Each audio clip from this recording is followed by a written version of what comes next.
Darren Breyer here with you, Fat Boy Fadeaway Sports. We are live, special emergency pod. I just had to get on the mic after this loss to the Clippers today. This with the combination of the loss versus the Spurs on the Harrison Barnes 3, it just gives me. I just need to vent a little bit. And so, Dub Nation, if you're out there with me, Warriors fans, Fat Boy Fadeaway fans, and you're a Warriors fan, please chime in the comments, whatever. I just need to rant for just a little bit on this team, what it looks like Tuesday night for maybe when they play Memphis and what that looks like now. But man, just they go down obviously 124, 119. There are just so many little parts of this game of like why they lost. I mean, they get off to the good start, have the 12-point lead. They end up blowing that in the first half. They couldn't stop Kawhi Leonard and James Harden at all from the perimeter. No chance. They weren't staying in front of them at all. They end up with a great game between the both of them. But, also the Zubats part matters a lot. The size of Zubats has always been an issue for the Warriors for a couple of years now. Most of the time I've been a Warriors fan, but a couple of years now it's been a big issue. And Looney's obviously had a huge drop in some areas. But, I mean, the reason they lost today is they got Jimmy and Butler, Jimmy Butler and Steph Curry. They combined for over 60 points, but they couldn't get stops when they needed to. And that's what this team used to rely on, is they could get stops when they wanted to get stops. And they just don't show the ability to do that anymore. And obviously James Harden or Kawhi Leonard are terrific players, Hall of Fame players, first ballot Hall of Fame players. But they couldn't stop them at all on the perimeter. They were getting to the spots they wanted to. They hit the threes they were making was ridiculous. Would they go 9 for 18 combined from 3 from Leonard and Harden? You're not beating them when they go 9 for 18. 26 of 43 from the field. That's 72 points people combined. But then you add Zubats 22 in there. My goodness, that's a tough 3 that they couldn't stop at all. But they had to go small. They went that way. I do question the Moody. They played him 31 minutes, so it's not like I'm mad about it. But, man, watching Peyton out there at times, it's frustrating. It's like you cast the ball at the free throw line. You expect an NBA player to be able to possibly make that shot. And he just catches it, and he's like, nope, I'm looking elsewhere. And obviously we want that most of the time, but it really wears down Curry. And I feel like we saw that again in the overtime we're talking, people. He still was awesome. He hit those threes, but, I mean, when you get pressured that much, I mean, eventually you make mistakes. And, oh, yeah, he did make that mistake in the corner, right? He dribbles back out, turns it over when I believe it was done, and Zubats were doubling him in the corner there. He turns it over, big play there. So the Warriors just get worn down, and today was one of those examples of it where when they play teams with just a little bit more size and they don't get that third score, they're going to be in trouble. And they couldn't finish the game, and the Warriors used to be known for that consistently. And they just can't do that as much as they need to. Now, some people might argue and say, well, they did themselves a favor in not, playing the Lakers in the first round. We can go down that angle as well, or maybe that really benefits Golden State long term, where they possibly get Houston or something like that. But I don't know. They tried to win it and they couldn't win it, and so that's the part that's worrisome in a game like this. And then you look again back to that San Antonio game, and it's got to raise some red flags for a fan base, and where I was starting to say, okay, they're looking like they're top 2 team possibly in the West, and the reality is they're 7th at best, and so there's going to be that factor with the Dubs. I want to kind of go back real quick to the Peyton part. Peyton got 26 minutes in the game. Was that too many minutes? Warriors fans should have been Moody at the end of the game, who was obviously a two-way player. I feel like that's a big part as well. And then Green hit that corner 3. That was a big shot in overtime, but he misses that layup on the pass from Peyton from the free throw line. Draymond looks like he tried to get a little extra contact there, get the foul call, but just go up. A big miss there, season-changing miss. And then we run the final play for Buddy Buckets, Buddy Brick tonight. Buddy Bricks at the end of the game. Nothing but backboard on the final play that they run to Hield. I mean, I get the idea of running something outside of Curry, but when Buddy bricks it directly off the backboard, obviously it doesn't look like a very good play from Curry's standpoint. But that green miss was really big. Like we talked about the Curry turnover, there was a possession. The big part of the game too was when they were up 111, 107. And again, a chance for them to close out the game, and they couldn't get stops consistently at the end. And that was the part that was frustrating. They couldn't keep anybody out of the paint if their life depended on it at the end there. So I don't know, some big plays, obviously, down the stretch. That was obviously a big part to me. I wanted to look real quick. When it was 111, 107, Leonard gets the layup, Harden gets the driving layup to make it 109. Then Zubac gets the alley-oop pass from Dunn to make it 111.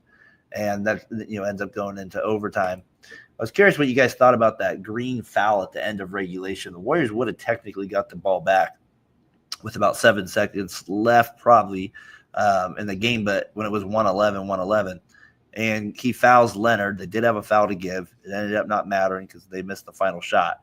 Part of me was like, man, I just wanted the Warriors to get the final shot on that play. So that was kind of I know why he fouled him, right? He was on the drive there. He probably thought he'd get beat for a layup, but I thought that was kind of an interesting play as well. So, I mean, back to the game, just my kind of final points on it is, they had it right there. And then they said on the Warriors broadcast, they were 5-17, now 5-18 in overtime games since 2017. They couldn't stop Harden at all in overtime. He got wherever he wanted.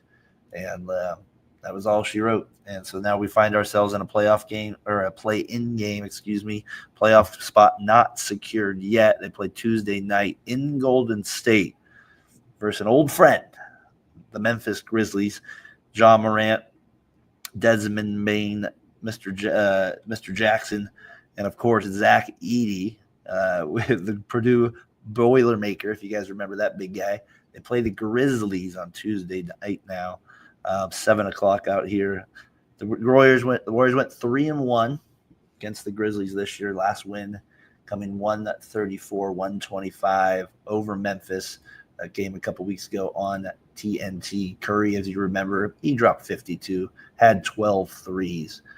Morant did have 36 for the Grizzlies. Edey had 16 rebounds for them as well. The one thing about that game, it's hard for me not to point to, where I got, like, sometimes in games I go, well, the Warriors should be able to beat the Grizzlies, right? Like, I look at it and I go, they should be able to beat them. They have enough. They have the Butler effect. They have Green. They have Curry. They have the veteran experience that seems to give Memphis trouble. And so that should be an advantage right away. They can play some of their bigs, which doesn't always help the Warriors, but I think sometimes balances their lineup. So they get that advantage. They're at home for whatever that means, based on what we see now. But when I look back to that game specifically from a couple weeks ago, they scored 42 in the first quarter. Curry had 12 threes. So part of me thinks, okay, does that even out at some point? Not to, it's going to be a closer game, obviously, now. I think it would be. I know the Grizzlies have not played good basketball at all for a while now, probably the last 2-3 weeks, maybe a month even, but closer to 3 weeks. They were the 2 seed not that long ago. And so it's a tough matchup for the Warriors, even though I know they're 3-1. They got their butt kicked earlier in the year by them. I believe it was like 144-131, something crazy like that. 144-93 it is, but the Warriors won the other two. They played November, December, January, April were the last game. So, I mean, that's the matchup here versus Memphis. Warriors fans, I wonder how you guys feel about that on Tuesday night. Grizzly fans, if you're out there, how do you feel about that matchup as well?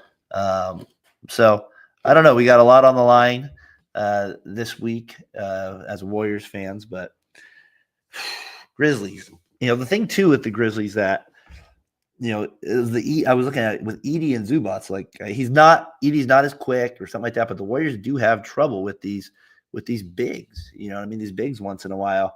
And Edey's getting better. He's the body that's tough. Him and Draymond are going to go at it. Jackson's going to be tough. Jackson can stay out of foul trouble, but he'll be tough with his threes and his defensive ability. And then you have the Bane, who's always consistent. And then you have the biggest X factor that killed us last time we were in a play-in game, and that was Ja Morant. And like I said, he had 36. The Warriors showed no ability to stop guards today. which was kind of disappointing. I thought they would be a little bit better at that, but they weren't. And it is what it is. But I would we got my guy Zill Turden in here. I don't know why you can't comment it on YouTube. Wish you could at the moment. I would love to hear your thoughts on it as well. But yeah, but we got Memphis there, and like I said, the other part to it this game, and he wasn't even a factor today. He didn't play. Was Kuminga, the DMP there with Kuminga. So we'll see what happens there. I wanted to get a little sound up here in a few minutes. We'll kind of go over some of the post game comments from the players, but. Anybody in there, appreciate my guys over at That Other Sports Show tuning in, taking a look at it, listen to it, Jesse there, so and Jay, so appreciate that. And like I said, big game Tuesday. Memphis Warriors fan bases always seem to have some fun when they go at each other in a playoff atmosphere, especially. So we'll see what that beholds for the Warriors Grizzlies here with it, but. I don't know. It's also kind of goes back to, they traded for Butler. They signed him to the huge extension. I mean, they're in a better spot than they would have been if they don't make the trade. There's a good chance they don't make the playoffs or they sneak in as a 10 seed. But they're still in a play-on scenario. And so, at the end of the day, how much did that trade matter? I mean, I guess it mattered a lot because now people are in the conversation of, hey, the Warriors get in, they're going to be tough to beat. But the reality is they still have trouble at the end of the games, and they find themselves in the 7th seed and not in a playoff spot yet. So, anyways, those are some of my thoughts on it too. Here's Curry on Kuminga here. Let me get that up there for us. Here it is. Part of that. What do you hope to see from him going forward after the DNP tonight? Just to be ready. Just the test of a young player in this league, and especially our team. You never know in your moment, and we'll be there at the brightest and the highest moments. So it wasn't his time tonight, and against Memphis, it could be a game where he makes his presence felt. Interesting thoughts there by Curry on Kuminga. He's got to stay in the game. We get he's going to say those positive things, but we'll see if he gets a little run. GP2's got to give me more. You got to give me more GP2. That's something you got to give me a little bit more as well. So I just want to get my thoughts out here today on it. Warriors, they fall 124 to 119. Just wanted to vent a little bit. Hit on some of the big plays from today. Green's missed layup. I can't emphasize enough. Harden and Leonard combining for 72 points. Like I said, 9 of 18 from 3-point land. That ends up killing us along the way. And then there was 3 big offensive rebounds. If you look at the team stats, pretty even along the way. Warriors a little edge here in free throws. Made 3 more, but you look at the rebounding, that was a little bit more of an edge for LA. And then you had those 3 big offensive rebounds in the fourth quarter and overtime that just happened to be enough to take the Warriors down, and they're now on to Tuesday night versus Memphis. So appreciate anybody that was tuning in during the show tonight. Appreciate it very much. We'll probably be with you a little bit during this week. Get you ready. Maybe it'll be something Tuesday. I'm going to be joining my guy P Shark over tomorrow night on his show. So maybe tune in that. I'll get a little bit more of a Memphis side of things there. And the rivalry continues a little bit for our guy Savage out there. Ant, if you're out there. P Shark, you know the list. Ryan out there. We got a lot. Hey, what's up, Grace? How are you? You want to talk a little Warriors too? As my daughter always wants to get a little showtime with it. But yeah, so big show this morning. Make sure you check out that show. We had Fat Boy Fadeaway episode 220.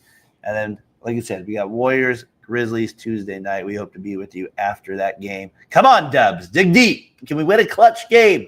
Dig deep. Let's go. Come on, Dub Nation. We need it. We'll get to play Houston in the first round if that's the case, which would be good. I think most people would say they prefer Houston over OKC or the Lakers, even though I was kind of looking forward to a Lakers-Warriors matchup, not going to lie, in that first round. But all right, Dub Nation, we'll see you guys soon. We'll see you next week.